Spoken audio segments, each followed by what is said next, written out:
నిజామాబాద్లో చెల్లని రూపాయి మెదక్లో ఏ రకంగా చెల్లుతుంది? ఈరోజు మెదక్లో 7 స్థానాలను గెలిపించుకొని హరీష్ రావు గారు ఈ జిల్లా ప్రజల మనసుల్లో నిలిచినటువంటి వ్యక్తి. మరి కర్మ అని మాట్లాడుతా ఉన్నావు. నువ్వు జైలుకు వెళ్ళటం నీ కర్మ కాదా? మరి నువ్వు ఎంపీగా గెలవకపోవటం నీ కర్మ కాదా?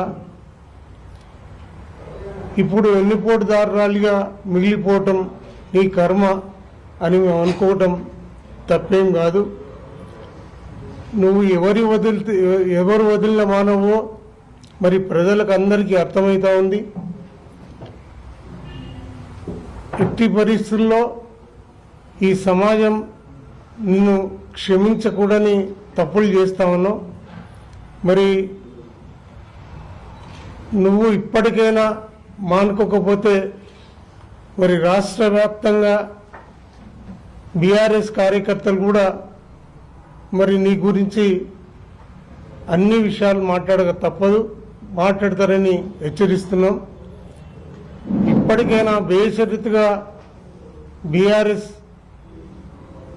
పార్టీని క్షమాపణ కోరితే బాగుంటుంది. ఈరోజు నువ్వు ఏ అడుగేసినా మొత్తం బీఆర్ఎస్ పార్టీకి నష్టం వాటిల్లేటట్టుగా చేస్తా ఉన్నావు. ఈరోజు నువ్వు చేసే ప్రతి చర్య కాంగ్రెస్కి రేవంత్ రెడ్డికి అనుకూలంగా ఉండి మరి రేవంత్తో నీ వ్యాపార లావాదేవీలు సక్రమంగా ఉండేందుకు మరి ఆ బంధాన్ని అట్లనే కాపాడుకోవటానికి